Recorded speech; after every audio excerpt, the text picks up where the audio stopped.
also gonna be like. What does that mean, Annalyn? I'm not gonna say it. Don't comment. Okay. Hi, everyone. Welcome to the Space Podcast. Space stands for Samahang Filipino Advancing Community Empowerment. We're an outreach group at UCLA that assists students in pursuing their higher education and attaining their post-secondary goals. We have 3 sites: El Camino Community College, Van Nuys High School, and Carson High School. We offer several free services, including tutoring, advising, or mentoring, academic and professional workshops, field trips, and conferences. Hi, I'm Jedrick, a Carson PT and a first-year MIMG major, and I'd like to introduce you guys to the rest of the committee and also our guests for today. Hi everyone, my name is Nikki. I'm currently the Carson site coordinator for this year, and I'm also a third-year psychology major. Unfortunately, our host, Dustin Enriquez, couldn't make it today, but we are joined by a diverse set of guests. So if y'all could please introduce yourselves, probably starting with Annalyn, then Sam, then Joe. Go ahead and include your name, your year, your major, and a little bit about your connection with space. All right. Hi, y'all. My name is Annalyn Diaz. I use pronouns she, her, hers. I'm a second-year psychobiology major, and I'm also a Carson peer tutor. Hello, everybody. Very happy to be here. My name is Sam Embuido. I use pronouns he, him, his. I am a first-year transfer studying sociology and education studies, and I am a peer advisor at El Camino College.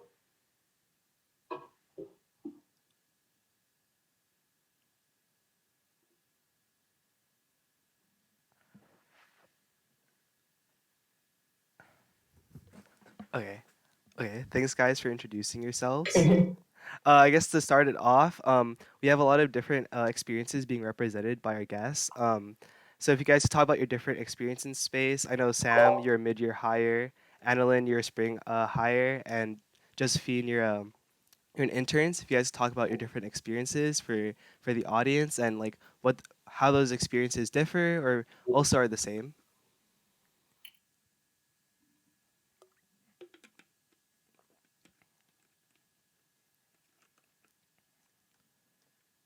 You can answer that, Sam. You can go first. Okay, cool. All right, so as Jedrick said, I'm a mid-year hire, so that means I actually joined around like the winter quarter time for UCLA.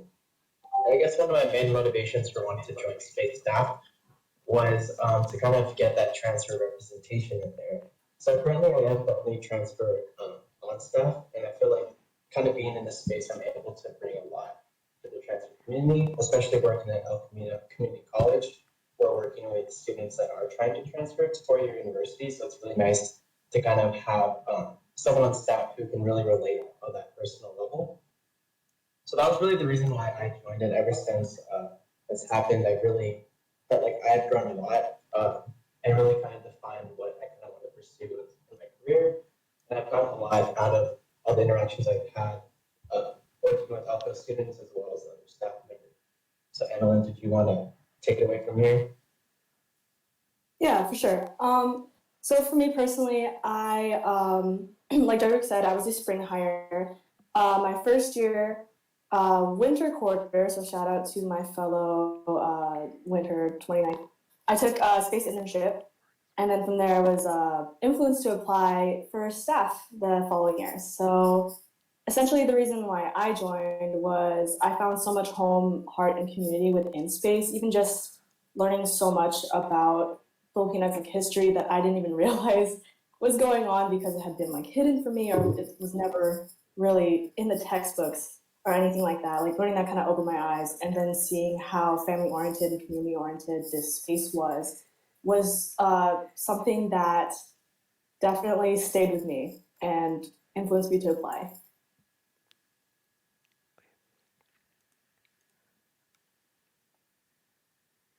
Okay.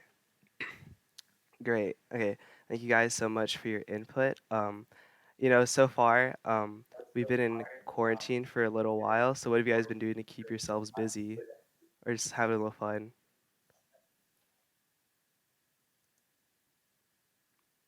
I guess to start off, I guess some of you guys know me. I have always aimed to be sort of like a Renaissance man. So I've kind of been all over the place trying to learn new things. I'm always trying to learn things every day, whether most of the times because I think it's entertaining or sort of funny. So a couple weeks ago, I learned how to juggle. That's going pretty well. I try to practice every day with that. And I actually want to buy a unicycle. I browse Amazon a lot, looking for a quality unicycle that's not too expensive, so that I can eventually learn how to unicycle and juggle at the same time. Other than that, I've also been trying to learn a language. I'm using a let your box method, if you've heard of that, to learn basic Urdu words and then hopefully learn more about the structure of that language. I'm actually fascinated right now. But other than that, it's really been a lot of computer stuff because of school and lots of sleeping, trying to exercise more. But that's keeping myself busy. So what about you, Annalyn? Yeah, for the most part, computer stuff is a big part of my quarantine schedule, considering, we're now at Zoom university. And like, I guess other activities I've been doing, a lot of it's been like spending time with family, catching up on the time that I usually wouldn't get to spend with them if I were at UCLA. Learning new recipes, cooking. I see a lot of people baking on like Instagram and everything like that, so I just like cooking for me. And then I've had a good amount of opportunity to be able to get back into bullet journaling, something I enjoy a lot because the spreads would take hours, and now that I have all those hours, I can use them towards that. And I guess lastly, I've been hanging out with my roommate Ramsha a lot. Like we always call each other like all the time, and we like binge watch White Collar and other things like that. Keep each other motivated and accountable. So yeah. Dang. Yeah, it sounds like you both have like a lot going on. Getting back into old hobbies or learning some new ones. So do you have like any tips or advice for how to like manage our time as well as like our creative space while we're in quarantine? That's actually a very relevant question. Right now in Elka, we're actually putting together a nice little presentation for like time management as well as making the online space more enjoyable. So something that I have personally been using are like productivity apps such as Forest or Flora. So it's kind of an app where you plant like a tree or a plant, and for a certain amount of time, you don't touch your phone, you let that plant sprout. So I've been doing that, and it's been holding myself accountable because I try not to touch my phone during that time. The other thing that helps is like the Pomodoro technique. So you basically study for 25 minutes at a time, 5 minutes, repeat that 4 times, and then take a longer break. So that can really help with keeping your brain a little bit more focused because oftentimes people think of breaks as synonymous for procrastination, but study breaks are really important. If you do them well, stretch, get a little snack, and then keep working from there. Yeah, that's hella true. How about you, Annalyn? For me, it's funny because I've actually been using the same exact thing. I also use Forest. Something I put my phone on is like the deep focus mode, where essentially, like, if I touch my phone or move to a different app, it kills the tree. Which, yeah, it sounds sad, but it's a good motivator to make sure that I'm being accountable. I'm not sure if Sam uses the deep focus. Last I checked, but in addition to that, I also just have like kind of study Zoom calls with my roommate, and we kind of just go over like our day's schedule and then essentially like things we need to get done. So that way, by the end of the day, we can hold each other accountable with that. But for the most part, it's like really giving yourself, step by step type of approach where, you don't have to do everything in one day. You don't have to accomplish every single thing on your agenda. Something I learned during staff meeting recently was setting like kind of soft deadlines for yourself and not necessarily like taking too much criticism towards back towards yourself if you don't get everything that you wanted to get done. Because, it's a really difficult time right now. And the last thing you should be doing, especially since you're spending the most time with yourself during this quarantine, is to be your number one critic. Yeah. Yeah, that's actually really true. Because you think about like, since you have so much time, you really think like, oh, this time is meant for me. A lot of times we don't really use it for ourselves. That's actually really true. Josephine, are you there? I think so. Can you hear me? Yeah, we can hear you. Could you introduce yourselves Beautiful. for our audience? Hello, audience. I'm Josephine, a fourth-year psychobiology major and global health minor. I'll be graduating in 2 weeks-ish, which is super cool. I was a intern this past quarter, so winter 2020. Amazing stuff. I got Annalyn and Sam as my SPUDZ. It's been a super good time. I just in general, really love the space that is space. Yeah. Yeah, that's great. Do you think you could like expand on our last question?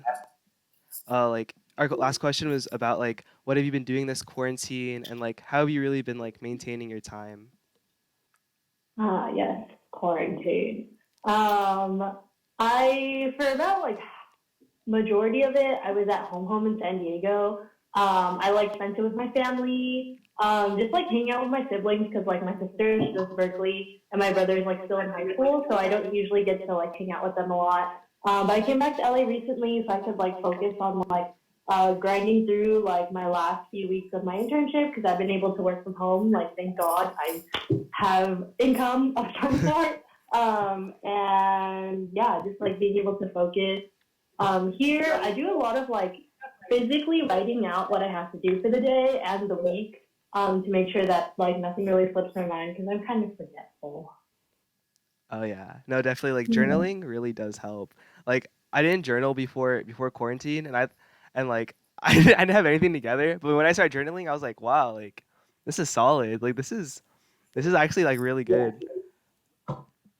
Yeah, same. I never really felt like I had enough time to journal, but I think it was really through space and a lot of the friends that I've been keeping connected with over quarantine that kind of helped encourage me to engage in more forms of self-care. And so it's been really nice lately. But yeah, so we understand that y'all have a very special connection, something that we like to try to engage in within the space community. So if one of y'all could maybe talk more about that. And it's also the title of our podcast today. I'd like to call on our special SPUDZ, Joe, our pickup for winter quarter, to answer this question. Oh my God. I'm Yeah. so shy. Okay. My understanding of SPUDZ is basically your space buddy, SPUDZ. I don't know, just kind of at least for me, being someone who's new to space, having someone or someones to just guide you through all the things that the internship or maybe being on staff is meant to cultivate out of you, in terms of growth and friendship and all of that. Yeah, I mean, I feel like I just found something special with these guys. Me and Sam have matching lungs and knees. Who'd have thought? Yeah, just for background info, we both have asthma and this weird knee condition that we just randomly found out as we were walking through K-Town together. Yeah, and Annalyn, I literally am here just for you, man.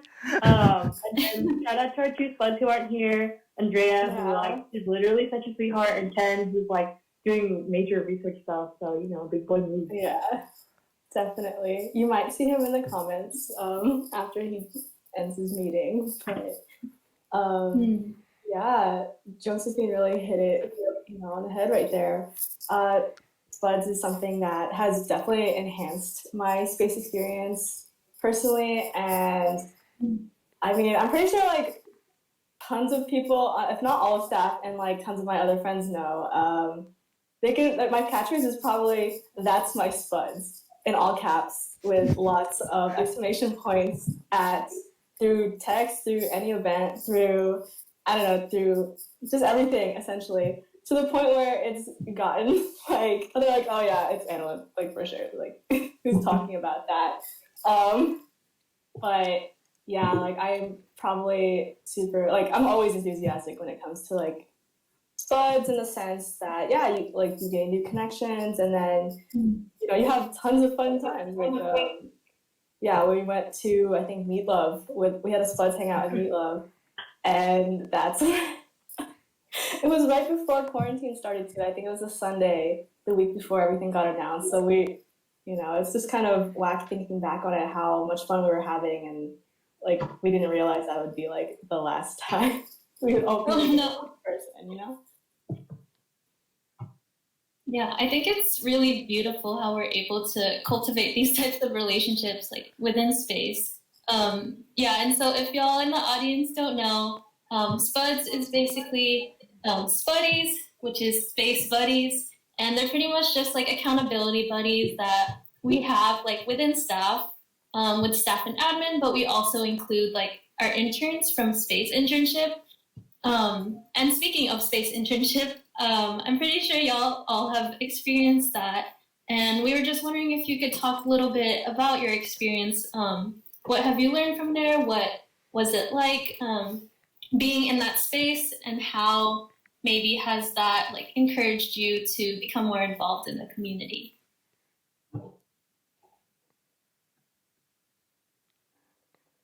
All right. Let's see. So space, it was actually very eye-opening. We went over a lot of topics that I never really was aware of, and personally, I never really identified with kind of my Filipinx identity.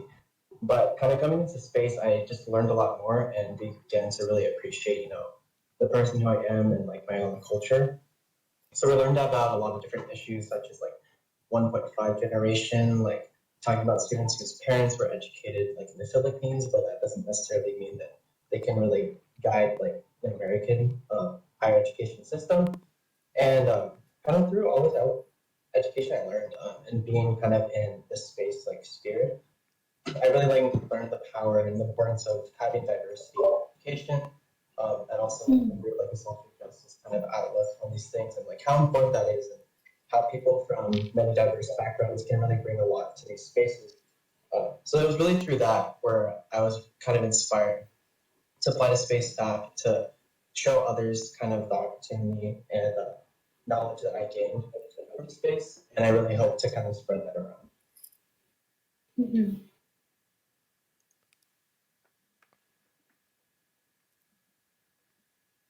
Annalyn or Joe, did you want to? Annalyn can go first. Yeah, for sure. Okay, so similar to what I said earlier, I was part of the Winternship class of 2019, so shout out to my Winterns, but also my facilitators, you know, Emily Simpson, Janelle Gaia, like, I love y'all. So essentially, during internship, because it is a class as well, we have like specific requirements that we have to fulfill like during the class in order to pass it. And one of those requirements included going to site at least twice, or attending a staff meeting, or like a combination of both. So I was fortunate enough to be able to do the combo of both. So for me, like, learning about all this eye-opening Filipinx history was something that was big. Like, I thought I knew what it meant to be Filipino, and I was already really proud of my culture, even coming from a predominantly white high school, you know, where there was maybe 5 or 10 Filipinos total in the grade, and being able to walk down the halls and be like, hey, or like, you know, bring up lunch and have tocino and rice, and, you know, we'd all be like cheering and stuff like that. But going into UCLA and then finding out that there was so much more that I still lacked in terms of knowledge was something that kind of shocked me. And not to the history, but just like kind of feeling just like kind of a part of like space. I didn't understand what that meant to me either until I went to staff meeting one time. I walked in staff was really crazy, and I was just like, oh my gosh, and you can tell just how close they were. Like, I was really intimidated. I was like, oh my goodness. But then Yes, they welcomed me with with like open arms, and I just remember walking in, and Marus came in, and he's like, here's your taco, and I was like, what? I get what? And then he's like, yeah, what do you call it? Staff told us you were coming, so I got you a taco from Jack in the Box, and I was like, wow, this is amazing. But what really settled it for me, like in terms of applying for staff this year, was my first ever site visit to Carson High School. And, shout out Carson, shout out my students. Y'all are the reason why I'm here. I think it was just after maybe fall field trip at that point. And so we walked in, and I was really nervous because I wasn't sure how the site visit was going to go. And I was just like, oh my gosh, I have no idea like how to act. I don't know what to do. And then I walked in, and everyone was like, hey, and everyone from Carson already knows like the vibes, music was playing, and the students actually came and they got us all boba. And I was just like, oh my gosh, this is ridiculous. And like ridiculous in the best sense, because I was like, these are people that I have never met before, ever. They don't know a single thing about me, but the warmth and the love that the students kind of poured out, even just for like the interns. Like, I understand staff, but like, meeting me for the first time, I was like, wow, like this is amazing. And just the following, like, interactions and like activities and like the Jeopardy that we did during site. Like when we were driving home that day, I was like, yep, this is it. This is where it's at. Yes. Josephine, you got anything to add? Yeah, I feel like space is actually something that I've learned about for a while. I have a lot of personal friends who are involved in space. Shout out to Space Modern. Yeah, you guys are so cool. I actually, contrary to popular belief, am 0% Filipino. I grew up in South Bay San Diego, where, like, growing up, my Asian friends were all Filipino. Like, I did not really have, like, Chinese friends or Japanese friends or Korean friends. Like, they're all very, like, Filipino. So kind of, like, this shared experience of, like, being first-gen students together was kind of, like, all I really knew. I'm sad it took me until my fourth year to really go for, like, space internship, because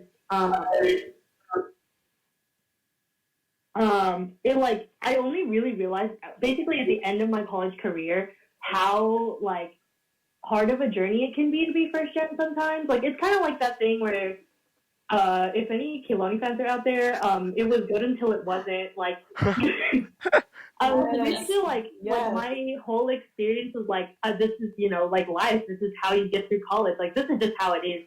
And then you kind of break down the structures and systems and how we fit in as students. And I realized, like, dude, low-key, I kind of had it hard. Like, I'm really proud of myself for getting through all of this, but, like, there are, like, people like me who, like, struggle through certain experiences. I just, like, I didn't recognize all of that until I went through space internship, which is something I'm really grateful for, because it's an element of, like, life and, like, society that I want to contribute to, like, developing more like diversity, inclusion, and equity. So yeah. Dang. Yeah, I really resonate with like everything you guys said. I mean, I'm also from South Bay, San Diego, and I grew up with like yeah, hey.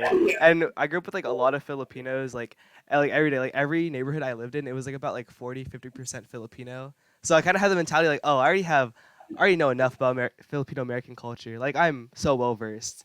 But then coming to like UCLA and then going to space internship, I was like, wow, like no, I'm not. I'm definitely not. Because all the questions that I thought that I had, I was like, there's probably just not an answer, Like, I didn't think 1.5 generation was a thing. Like, I even asked an admissions officer. I was like, so like my parents went to college in the Philippines, but they didn't go to college here. So like, what am I? And the guy, literally the admissions officer said to me, why does it matter? And then I was like, I just wanted my answer. And I tried Googling it when I got home. Nothing either. So yeah, I guess in general, I feel like the general like thing that people get out of space is really finding their identity. And even if you're not Filipino, it's just like finding that identity within like Asian American culture as a whole, I mean, now that we're still on the topic of internship, do you guys like have a favorite or ideal like internship class day? Because usually like each week is like a different theme. So do you guys have one you guys remember very vividly?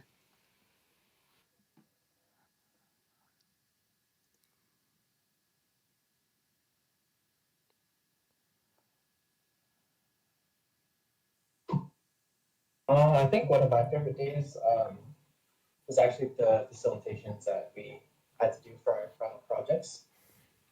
So my group and I actually presented on like stereotypes, or not stereotypes, I'm sorry, superstitions. We presented on superstitions, and it was actually fascinating to do all the research on how some of these superstitions like kind of first arose and like when they first appeared. And it was just a really fun class because we got to like talk about our own personal interactions with these superstitions and also ask the class themselves if they've experienced any. And it was like something that kind of everyone in the class, maybe at one point in their life, had experienced at least one of them.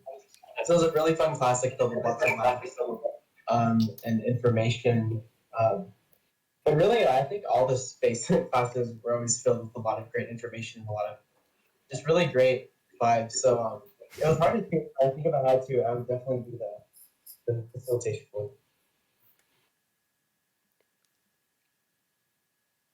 I guess for me, every Monday from 5 to like 6:15, 6:30 was definitely a highlight of my winter quarter for my freshman year. And every class was pretty enlightening, like what Sam said. But I think one of my favorite days of internship was when we took the People of Color tour around Oh, UCLA. And again, like with a lot of things regarding to space internship, it was pretty eye-opening.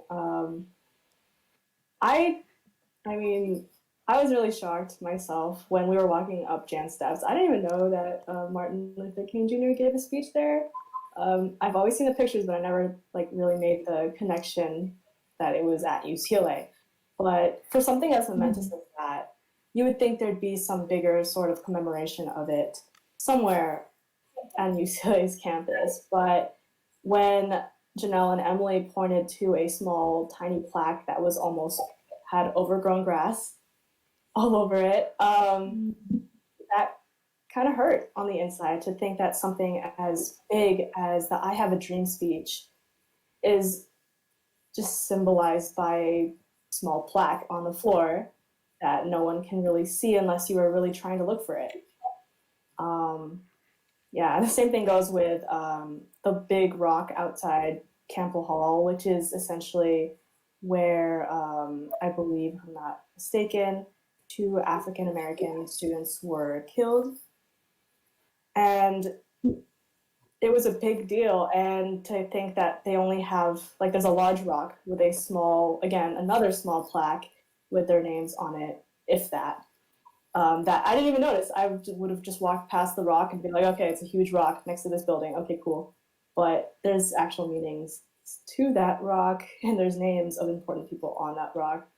And to, the lack of visibility of people of color on campus is something that definitely upset me, but I'm glad, at least going through space internship, to finally not just notice it, but to recognize and pay tribute to these people of color. Yeah, I feel like I would definitely just like say the next like for example, something that really hit me was when we passed by, I think it's Tang's, and they were saying, Bea and Dustin were saying that there's like a collection of native bones and skeletons up in that building somewhere for like research purposes, and brought up how like UCLA as a campus sits on native land, basically just like how the rest of us, like wherever we live, sits on native land. And it just kind of like reminds me of how, just kind of like thinking of what my positionality in like this country and our communities look like. It resonated with a moment that I experienced my first year and then again during my fourth year. If anybody has been to the this is Bruin Life little thing, or it's not little. It's in Poly Pavilion during week 0. They basically force all the first years to go watch it. And they do kind of this segment that's at the beginning, kind of recognizing that UCLA sits on native land, and to like just like give that acknowledgement. And like I experienced that as like a first year, like fresh onto campus, and I was like, whoa, like that is something to like really think about and like not just like brush off as like they're like people who are supposed to be here who are not us. And then like kind of coming back and revisiting almost that same moment in the same event as my last year started, was just kind of like, it like brought that back, and I feel like I'm able, it's like, it like refreshes the memory and like how I'm leaving UCLA with this like, this lens of how I'm seeing the world. It's just like prompting a lot of thoughts every day. Yeah, I think that's a really cool thing about space internship is that we're always learning about like a new facet about our history, about ourselves.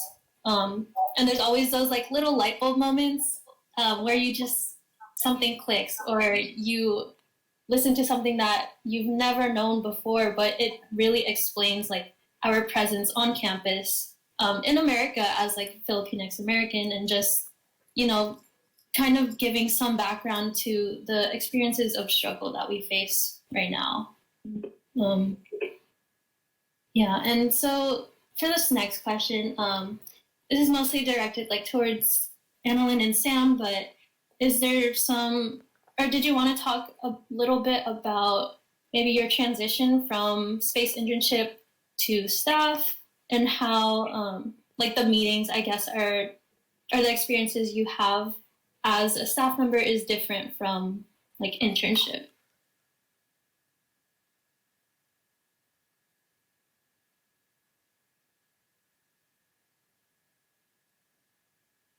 So for me, I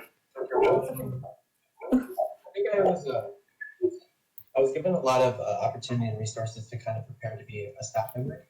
So in space, you kind of join like a work group, so you can choose between kind of different little parts of space. So me being like a transfer, I decided to join Kevin, who is our El Camino site coordinator.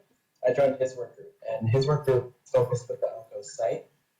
So whether it was developing like workshops or just kind of getting transferred back, so then he could design kind of the Elko experience a little better for other transfer students.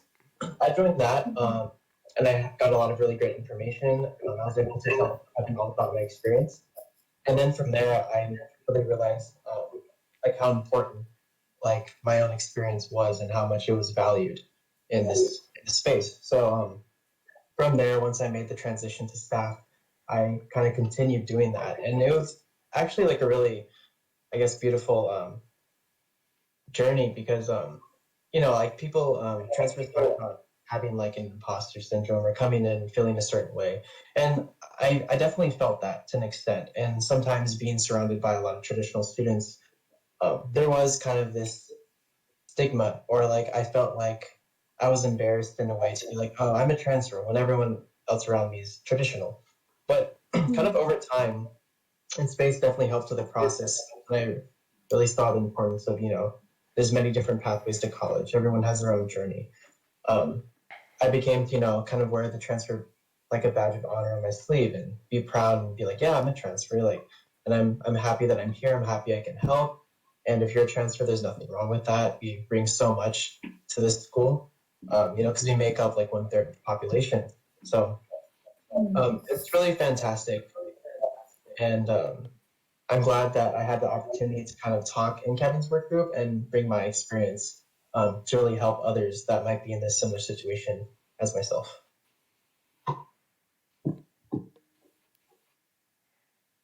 Yes, love that for you.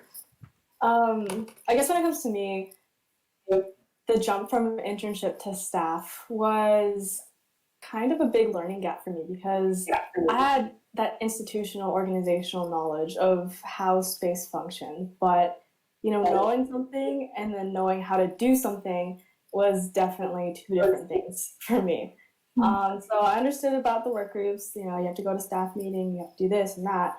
But it wasn't really until summer retreat for space staff where we had all the lovely admin give us facilitations on basically what it means to be a peer advisor, what it means to be a peer tutor, that I was actually floored. I was like, oh wow, there's a lot of thought that goes into the work and a lot of things that we have to keep in mind when we are having sessions with our students, when we are standing out as community leaders at UCLA.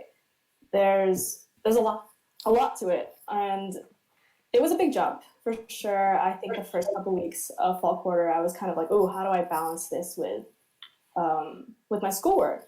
But as time went on, I kind of just got reminded of the whys, and for example, why I joined, why I love this space so much, why I'm doing this. And over time, it kind of transforms something that can seem like work into something that, that helps develop more of my passion, accessibility for education. It's a great thing that we're doing. And it's just, space is not no longer considered work to me.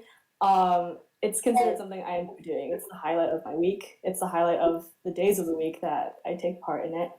And I guess going from that mindset of work to, I guess, turning it into play, really made the transition a lot easier, especially with, the very, very supportive network that you have through your fellow space staff members who are essentially, were once in your shoes or they're going through it with you. And the fact that we as a staff and even us as a staff and our students can, develop these mutualistic relationships where we can all grow holistically together towards, the empowerment of the Filipino people. I love that. And that has really eased this transition for me, at least in terms of, jumping from internship to staff, Yeah, definitely. I fully resonate with that, especially when you talked about growth and that growth being supported by everyone in staff. Because being on staff is just I don't know, it's just a great environment. And especially from internship to staff, it's kind of taking everything that you've learned from internship and applying it. So just having all those people help you in that transition is just amazing. Sam, this is more a direct question for you. Um, how would you describe your transfer experience to UCLA? Hmm. All right. It was definitely a journey. So I went to community college, partly because my high school experience, I jumped around high schools a lot, so I didn't have a traditional high school experience, and plus I didn't really know what I wanted to do or anything. So I went to community college, and it was kind of there that I discovered that I wanted to go to UCLA. That wasn't until my second year at CC. And I just realized, that I was capable of a lot more than I thought it was. So once I kind of understood and realized that my own expectations of myself were really what was, holding me back from these certain things, I became really involved. And when I got into UCLA, it didn't really feel real. And it was honestly a pretty scary process. But luckily for me, UCLA does have PTSP, which is the Filipino Transfer Student Partnership, which I honestly thought was fake when I first heard of it, because it's so oddly specific. Just a transfer, organization for Filipino students. So I was like, what? So anyways, I checked that out. I got really involved, and honestly, it's been one of the most supportive communities that I've ever been involved with. So from there, that really helped ease my transition. So I started working actually in Res Life. So I worked in Holly, which is one of the transfer buildings. So I got a lot of great experience there. I took space internship, joined staff, and then it was really great. I honestly couldn't have done it without all the support that I had from space, from PTSP, from my friends that I've gotten here. And this is pretty relevant because so I will be PTSP's chairperson for the next upcoming year. So I'm very excited about that.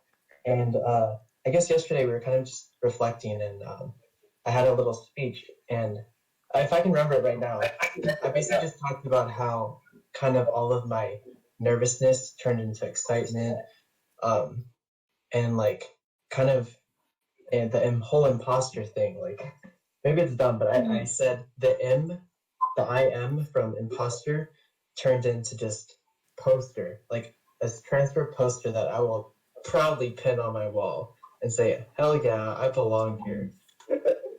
Yeah, you Yes, do. Dang. Yes. So I guess to sum it up, that's been my journey. It was definitely definitely a lot going on, but with kind of the supportive people and organizations that I had, made it really fantastic. And I really hope that other transfers can have the same experience. Yes, give it up to Sam for being like, bringing the transfer experience like into like the space community. Like we really appreciate hearing like all about what you've gone through to get here, and just like you and everyone else, you all belong at UCLA, and so it's really amazing that we're able to experience this with you. But yeah, and speaking of like more community, and since we're talking a little bit about like our undergraduate experiences, I wanted to direct this question at Joe.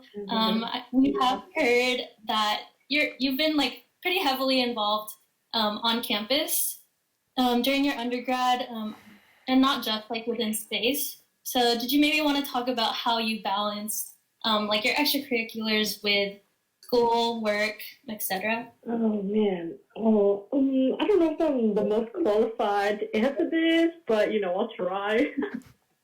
Yeah, I've been a part of a lot of different organizations on campus. The most like prominent one being Lumauod Modern. We are UCLA's premier urban dance team.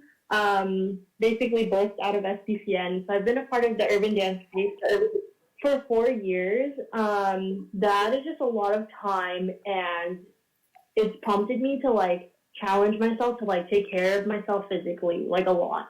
I think dance is something that's really special, and that like, at least for me, it does a lot of like the physical and like emotional fulfillment of like being in a space with like teammates and stuff like that.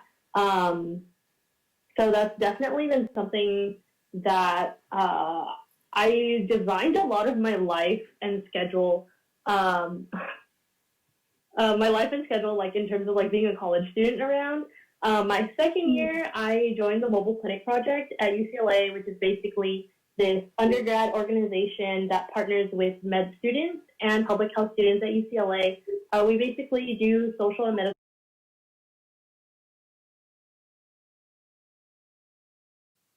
All right, can everyone hear us again?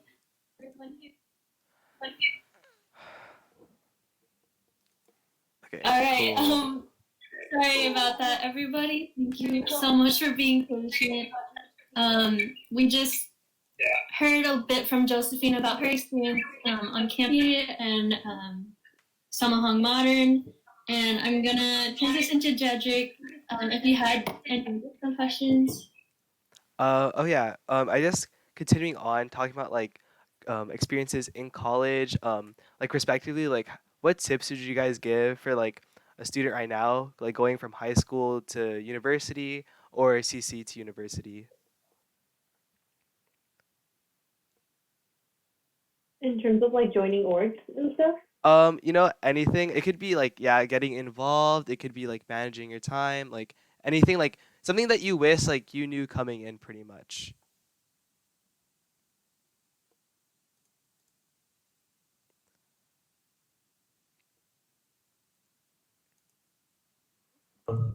Okay, I can start this off. I guess to kind of reiterate what I said earlier is really the importance of your own expectations of yourself.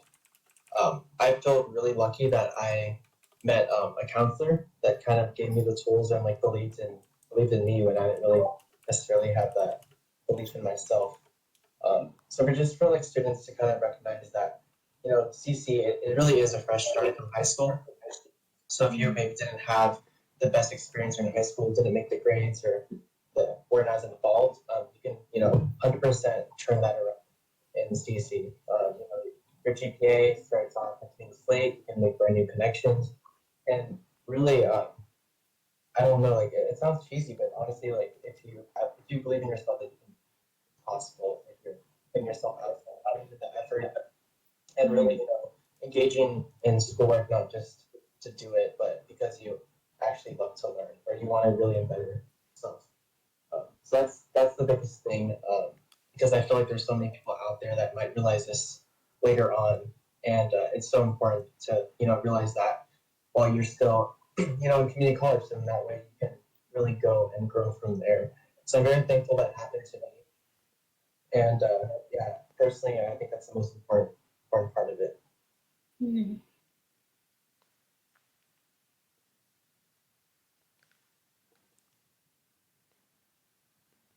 I guess if I were to give some semblance of advice, for me, it's like, I guess, getting to know yourself well enough to understand your capacities.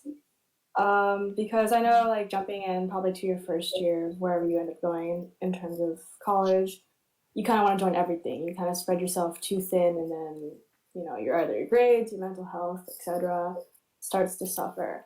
And I guess the biggest way to avoid that is to just know yourself well enough, focus on small things at a time, not that you can't do it all, because once you put your mind to it, you definitely can, but kind of easing yourself into it, because transitioning already from high school into college, or even CC into college, is already kind of this like learning curve type of thing. You want to make that transition as easy as possible, so definitely don't jump on too many trains too quickly.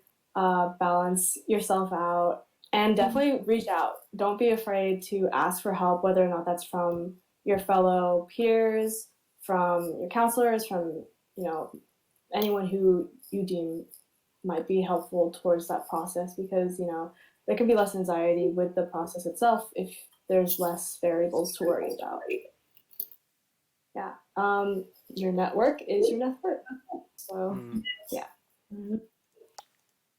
I think my advice would be to engage in things that you genuinely enjoy. Especially, I mean, like for me, my senior year got cut short, RIP. And that just kind of like really affirmed like that feeling of like, I really don't regret the things that I did. Being someone who came into UCLA as, one of those like, I'm probably pre-med, as like half of the other first years out there, I think like there's this mentality of like, you gotta grind. Like, here's the things you gotta do. Yeah, it sucks if you don't like it, but this is how you get into med school. And I like took that a little too seriously to heart at the very beginning, kind of like pushing myself to do things that I didn't necessarily enjoy, but I was like, no, this is like the definition of grind. This is like why I came to UCLA, like challenge myself. But like along the way, I just kind of realized like I literally only have like 4 years to like make a life's worth of like memories to look back on and say like these were like remarkable years that I took to grow, and I really enjoyed them. Like along the way, there are experiences like with like a certain like research lab that I got anxiety being in that space every day, and so even though it was like a prestigious space to be in, I didn't enjoy it. Like my heart's not in it, so I'm not gonna like give it any energy, because at the end of the day, if your heart's not in it, you're not going to grow from it, all that kind of stuff. So that would just be my advice.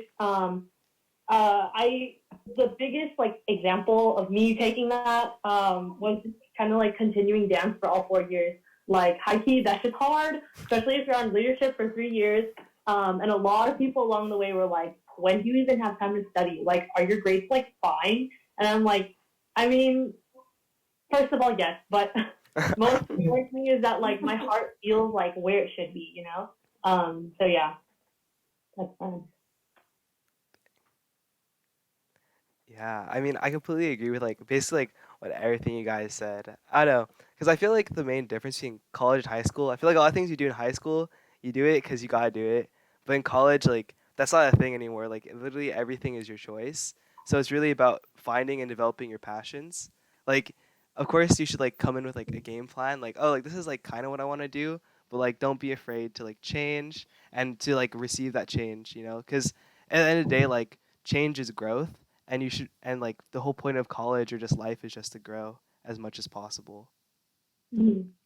Um, just co- um, just like for you, Annalyn, or or like actually everyone, like could you guys tell like your origin story within space? Like how did you get to this space? Origin story. Oh my gosh. Wow, I mean, it hasn't even been that long, but it feels like it's been years. And I guess any sense of time during during quarantine has been like 1,000 years. But I guess I can go first. So, here I am, first year UCLA student, kind of don't know what I'm doing. Definitely like pre-med, so kind of trying to stay away from anything that would get in the way of my studies.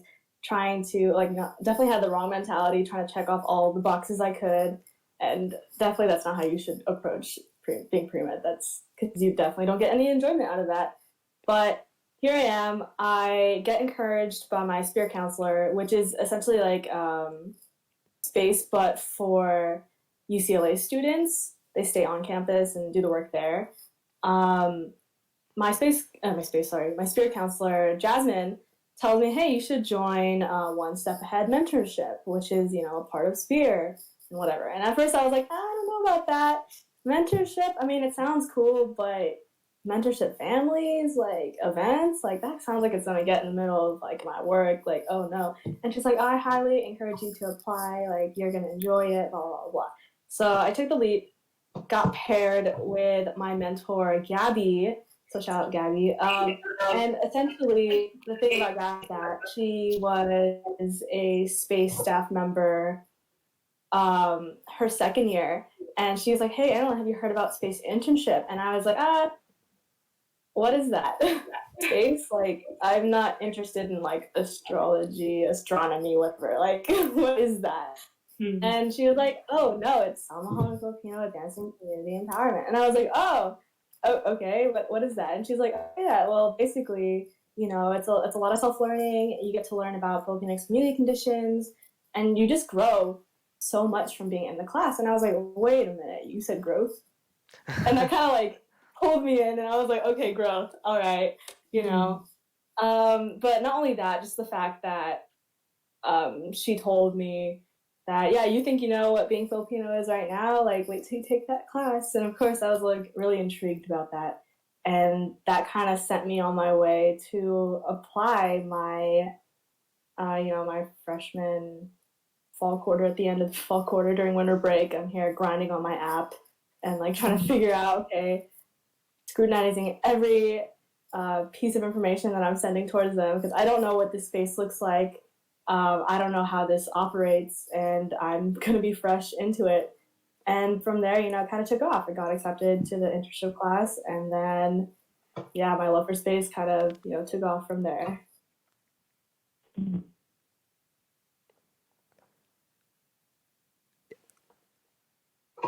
Okay, so for me, I previously talked about PTSP. So I attended one of their kind of like transfer admit days. So it's called SEND, so Student Empowerment Networking Day.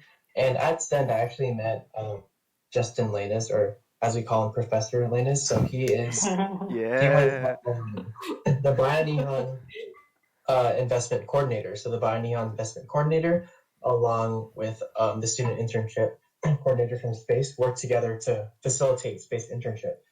So during SEND, I actually talked to Justin, and he just came up to me and was like, hey man, like in the fall you got to take space, like I'm going to be facilitating space. I'm like, oh, like what is that? And then he told me all about it and how like it really impacted him, and how he thought it would be a really kind of great experience. So then fall came around, and I decided like why not, like I'll just take it. And then I took this class, and then some of like my closest friends today I met through that actual class, and prompted me to apply for a staff position at space. And then that happened, and I can honestly say that was one of the best decisions I've ever made. I feel like it's really enhanced my time at UCLA, and while it's only been not even a year yet, it has been full of growth and a lot of fun because of these people at space. Yeah, definitely. Josephine, you talked a little about like Sama Modern. Do you want to talk more about that or like expand on what that is? Oh, Uh, or like space just like modern. in general, what it is. Oh Okay. yeah, space modern. My bad. I had a little brain fart. Yeah, for sure. So I think the first person that ever introduced me to what space was is Isabel Dos. Shout out to her. She's been my co for 2 years.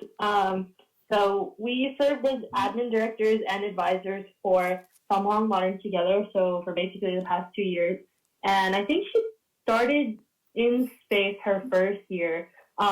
In general, I like heard the word space being thrown around all the time, but I had like no idea what it did until I think I don't know when she was on admin, but Lai Dones, she was actually in my mobile health or mobile clinic what's it called committee, and we were in it together. We got really close, and she would always be talking about space and her like doing kind of her thing. And so I kind of like got interested in what it does, and in general, like everyone who I've seen from modern join space has grown like so much. Specifically, I'm gonna shout out Genesis Gehring right now. I'm literally so proud of you.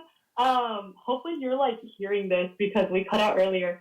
But specifically, like being able to see Jen like grow as a person and as a leader from the moment he joined space, I think that's a true testament to like the power of space staff, and like what you all do for not just like the students who are involved as staff members and the community, but just like kind of like just that personal development. So that's kind of like why sometimes I really wish like I engaged with the space a lot earlier, because those are like skill sets that I really wish I got to start developing like sooner.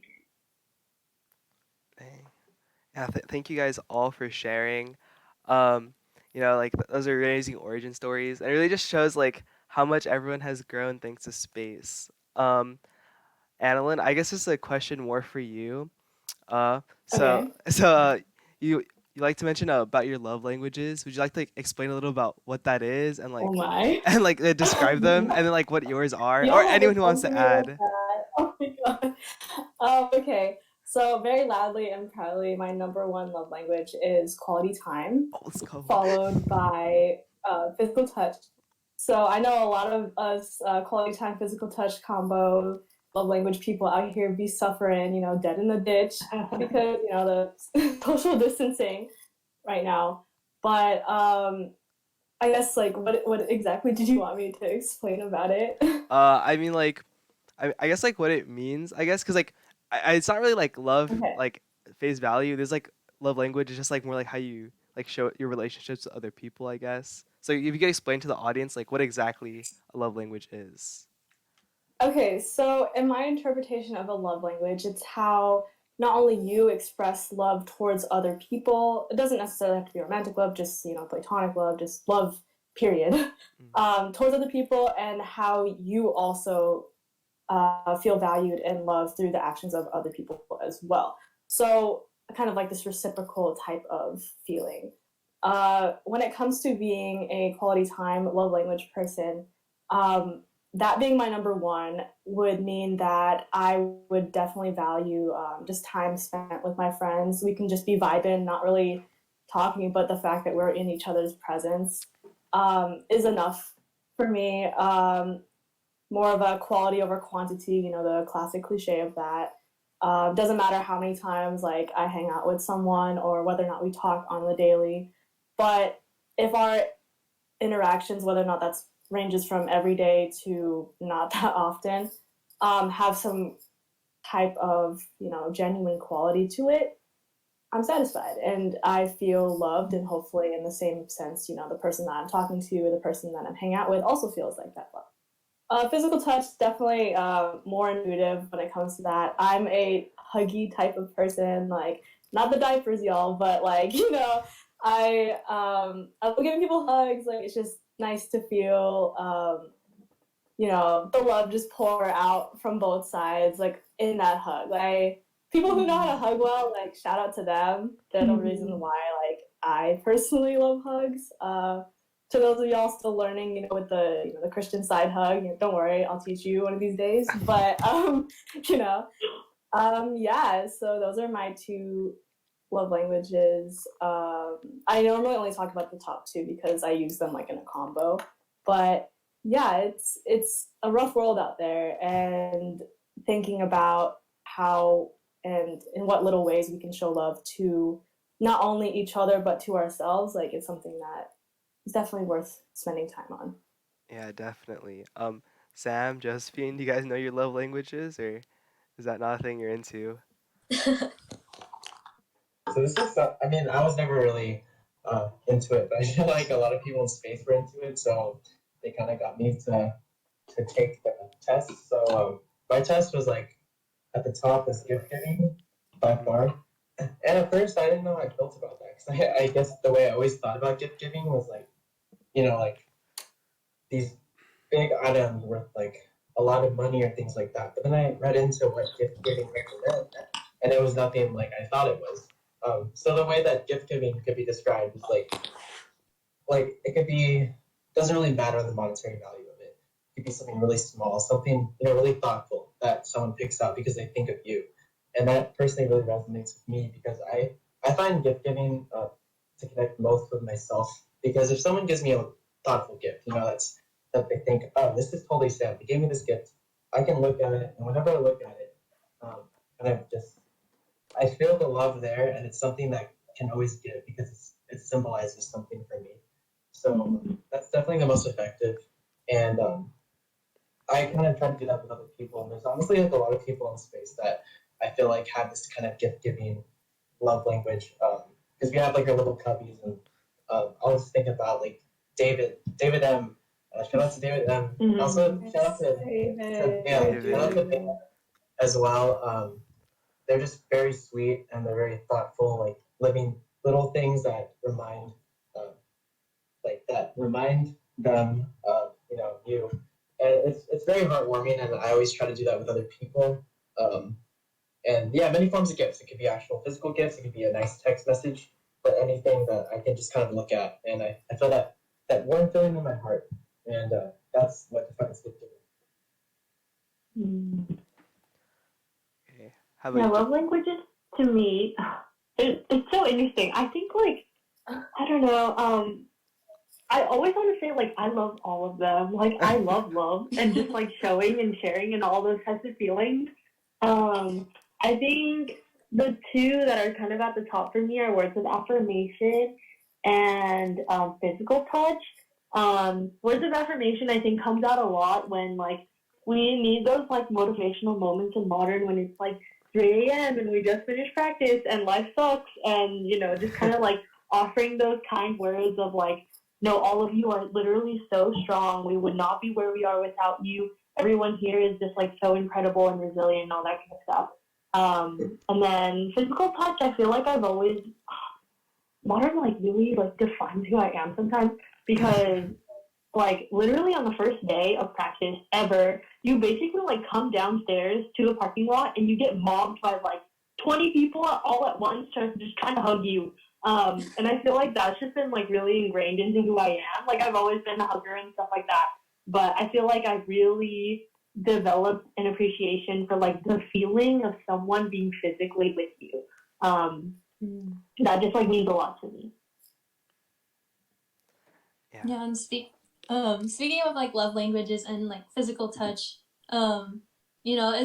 it's a lot hard now that we're on like the Zoom format, like being online and like, but it's still cool that we're able to like connect with other people's, but like parts of our love languages are still like not there, but yeah, for me personally, like I learned about like love languages when I was in space, and so it's been really cool to start talking about it to like our students in high school now, to our students back in Carson, just because they don't really get to talk about those types of things, and so that's like our like risk.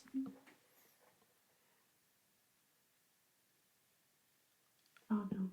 Oh no. Oh no. I think she might have froze. I mean, I guess continuing on what Nikki was saying, yeah, like love languages are so important. And she was talking about Carson. And I remember the first time I heard about love languages was when we took the test at Carson High School with our students. I was like, I even asked, I was like, what is a love language? Like love is like multiple parts. Like love is just like a feeling, and then it's like no, it's not. It's like It's a choice, Jedrick. It's a choice. yeah, it's a choice. And then when I took it, I was like, oh, like wow, that's actually pretty cool. Because mine was like quality time and like acts of service, and I was like looking back, and I'm like, wow, like that's actually what I'm about. Because in my head, I don't know, because I think quality time is so important. Because it's like, wow, like you chose to spend your day with me, like your time on earth with me, like, or like even if it's like Wow. not in person, That's even just like deep. Oh my talking to gosh. me, like just texting me, I'm like, dang, like thank you for spending your time. Like time is finite, and you chose to use some of it with me.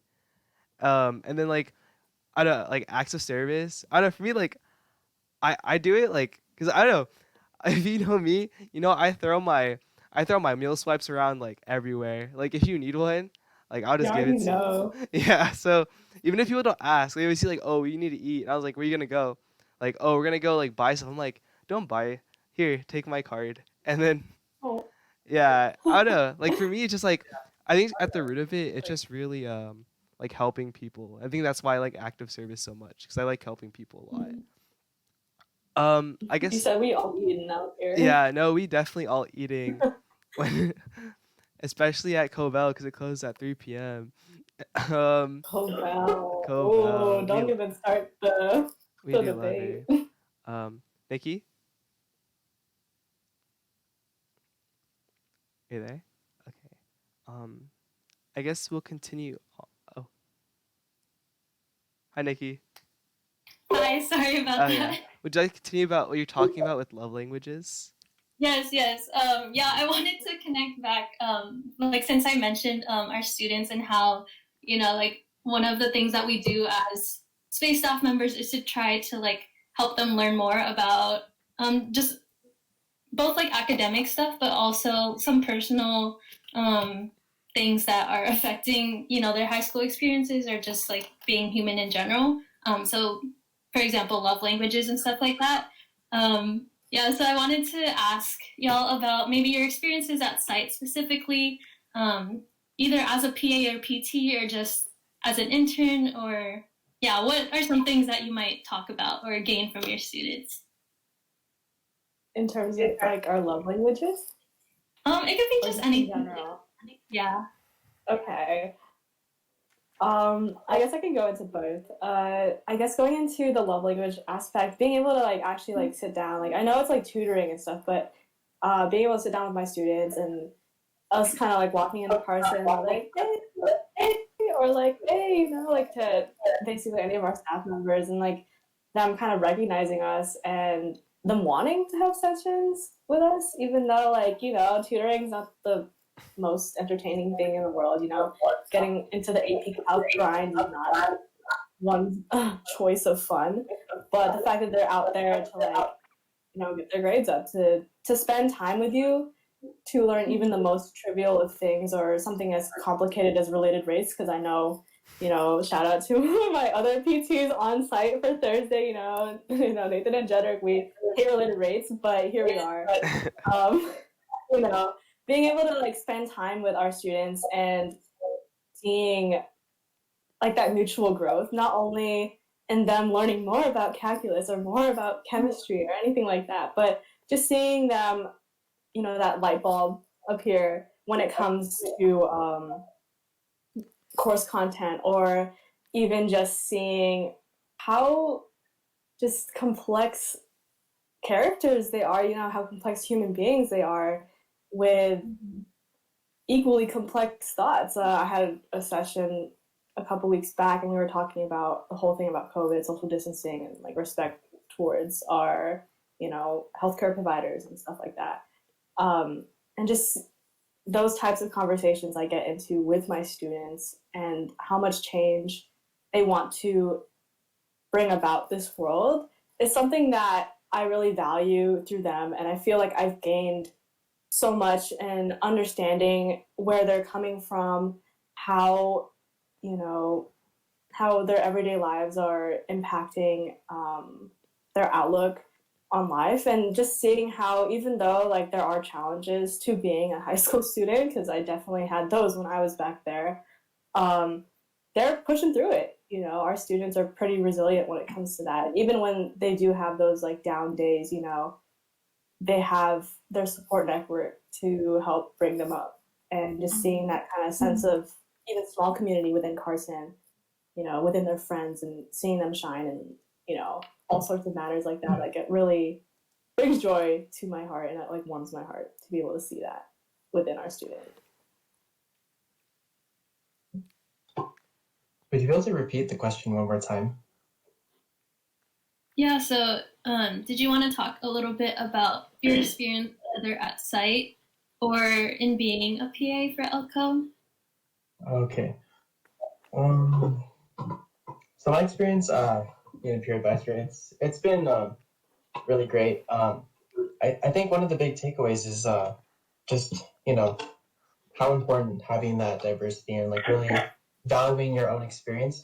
Because especially at like the community college level, I've worked with students anywhere from a couple years younger than me to more than double my age, which is insane, but it's really amazing.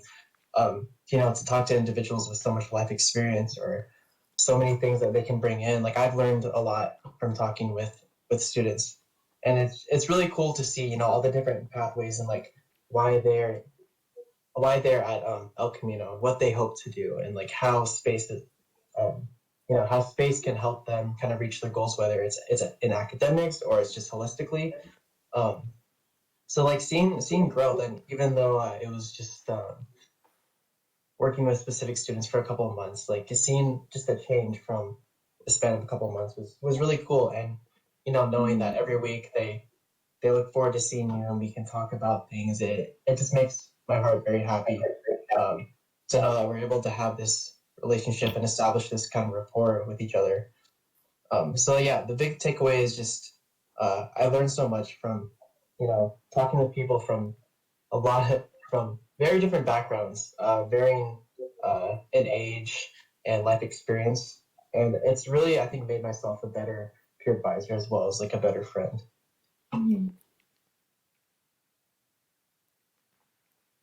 Okay, yeah. Like thank you guys for sharing your experiences. I feel like that's definitely like an experience. Like the way you guys like feel is like how everyone feels on staff. Really, just getting to connect with our students and seeing like that mutual growth. Um, just like since we're near closing, just a few final questions. What do you guys plan for next year or for the future? Very big question, That's a but loaded question. yeah, it's very Ooh. loaded. I mean, it doesn't have to be like everything, but like if there's something you guys you feel is really important about next year that you want to do, or like something, yeah, you can like make it more focused if you really feel like that's too loaded of a question.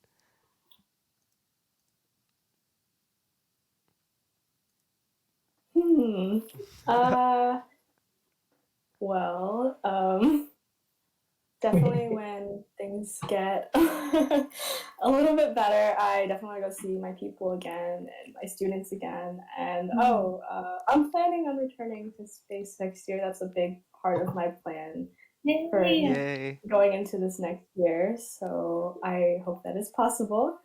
And you know, the first place I'm going after I hit UCLA is probably Meatloaf with, if my SPUDZ want to come with me, I mean, you know, definitely going to do that.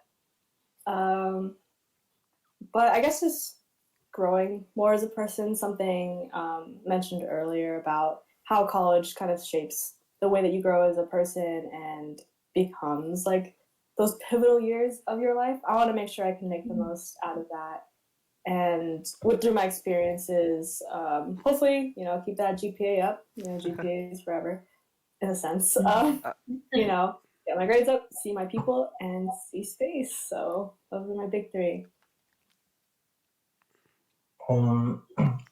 Like for me, I'll be focusing a lot of attention on PGSP. I really want to give it my all, especially with the current circumstances. You know, do as much as I can to make it the best experience for the community right now and the incoming transfers. I would love to be a part of space next year, but I think due to commitments and uncertainty of things, I don't know if I can guarantee that.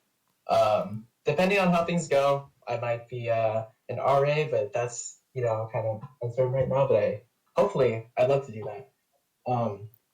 then aside from that, just keep on learning, keep on getting involved in things that will help define kind of what I want to do. I hope to become a professor, and like working at space has only just reaffirmed that is really the area that I want to go. So continuing to learn more about myself there, and just learning every day, and always striving to better myself.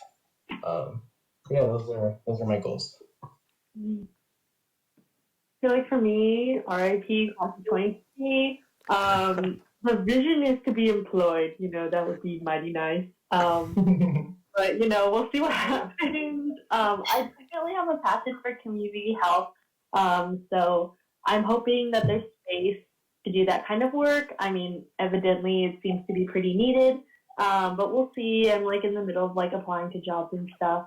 But overall, I feel like this next year will be kind of like looking at how to develop myself in working in that kind of stuff outside of like a research institution. Obviously, especially with like community health and community conditions, real life is oftentimes pretty different from what you study in theory and text. So that'll be super interesting. Ideally, down the line, I like go in for a master's or something. So yeah, maybe GRE if that doesn't get canceled like the SAT did. Yes, thank you everyone for sharing. Like, it makes me so excited to hear about all your goals. And, I really hope that you are all successful in the future or this next year and the rest of your lives, because you deserve it. And even just having you on like the podcast today and learning about, like the stuff that you have gone through throughout your like college experience, not even just with space, but just in general, like, it's amazing the power of like Pinay individuals in America or just Asian Americans in general. And so I just want to thank you all for joining our podcast, having the audience listen into your words of advice, your stories, and I wanted to just leave the space open real quick for maybe any final words of advice that you have for anyone who might be listening, such as our students, staff, etc. Current tagline, something I love promoting, is that the P in pandemic does not stand for productivity. So be easy on yourselves, love yourselves, and give yourselves time to grow, even though that growth may not be every day, every hour, every week, if linear. If anything, growth is not linear. So, give yourself that time and space to understand that and, be chill with yourself. Mine would be along the same lines, just like being kind to yourself. Yeah, times are rough, and I don't think anybody's ever been through something like this before who's like alive. So yeah. Yeah, along the same lines, just taking everything day by day. And yeah, of course, being easy on yourself. It's the times are certainly tough right now, but we grow day by day, and we just take it all like that. All right, thank you so much. I think we all needed to hear that affirmation. Growth, it's not linear, and we're all going through this experience, but it's difficult, and it's okay to just take a break and all that stuff. But yes, thank you everyone for joining our podcast. We're just gonna close it out real quick with a few announcements. So if y'all didn't know, we have VPU going on this week. That is Virtual Filipinx Youth Empowerment Week. It started Tuesday and it's gonna end on Friday. This week, just tune into our Space Instagram at Space at UCLA and just try to what's it called? Tag Space on Instagram so you can be featured on our story. What else? So next Thursday we have our very last site hangout with Carson. It's going to be our end of the year closeout next Thursday from 3 to 5 p.m. So we hope to see you there. And if you haven't heard yet, we also have our YouTube account at Space UCLA, where we will post this episode and where we also have our past 2 episodes on there up right now. So if you weren't able to check those out, go ahead and do so. Please like, comment, and subscribe. And then our last episode for Space Pod is next Wednesday, June 3rd, from 6:30 to 8 p.m. And we have a very, very special guest. So please, if you can, tune into that one because it's going to be our last for this quarter. And yeah, if anyone else wanted to maybe plug their orgs or any announcements that they have.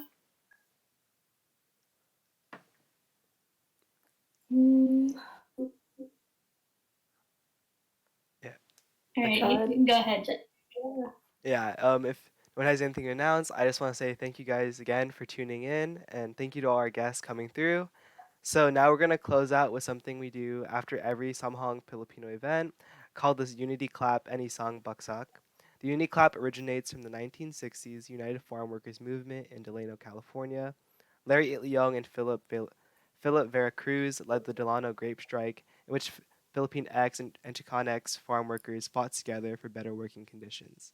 The Unity Clap signaled the end of a workday and helped to overcome the language barrier between the Philippine X and Chicanx farm workers. We start with our hand on our heart, and the clapping begins like a slow heartbeat, then becomes faster and louder to mimic the speed and power of the UFW movement. And so the Isang Baksak originates from the 1980s People's Power Revolution in the Philippines, which was a demonstration of civil resistance against martial law and the Marcos dictatorship. The Tagalog phrase Isang Bagsak roughly translates to one down, but in Samahang Filipino, we try to interpret it as if one falls, we all fall, but if one rises, we all rise. And the joining of the Unity Clap and the Isang Bagsak was created by a former UCLA student named Art Nelson. After the Unity Clap, we end by saying Isang Bagsak and close out with a single clap. We continue to use this transition to signal the end of each event and to remember our monongs who fought in solidarity for their rights. In space, we like to end it all off by motioning our hands right hand upward and saying space. And so if you're willing and able, please join us by placing your right hand over your heart.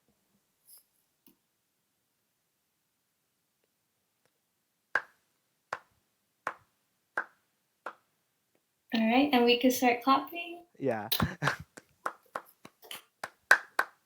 Woo. Woo!